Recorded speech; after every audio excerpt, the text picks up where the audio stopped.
Hey, can you please tell me what is SceneManagement.Scene in Unity? Why not? In Unity, the SceneManagement.Scene class is part of the Scene Management API and is used to represent a scene within the Unity application. Scenes are fundamental building blocks in Unity projects that define different sections or areas of your game or application. They can contain game objects, lights, cameras, and other assets. This class is part of the Unity Engine Scene Management namespace. Certainly, here's an explanation of all. The properties of the Scene Management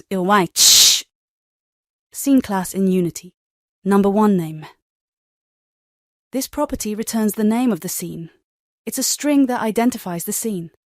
This can be useful for labeling, saving progress, or dynamically updating UI elements based on the current scene's name. Number 2. Build index.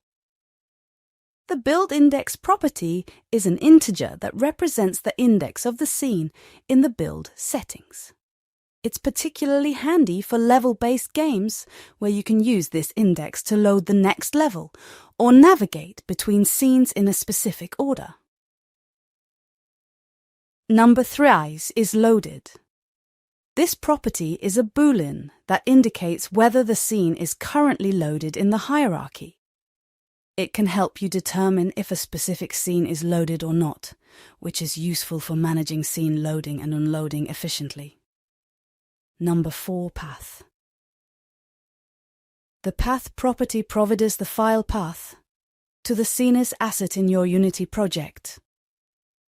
It's a string that can be useful for asset management, debugging, or referencing scenes programmatically based on their paths. Number 5.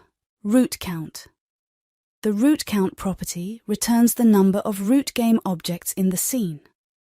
A root game object is a top-level object in the scene hierarchy.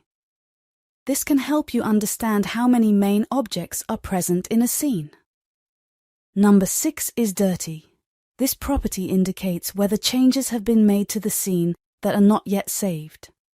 It's a boolean that can be useful to determine if unsaved changes exist before performing certain actions.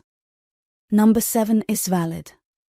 This method checks whether the scene is valid or not. A scene might become invalid if it has been deleted or unloaded. Calling is valid can help prevent errors when working with scenes that might not be available. Number 8. Get root game objects. This method returns an array of root game objects in the scene. Root game objects are the top-level objects in the scene hierarchy. At the end, I am providing you program to make your understanding better.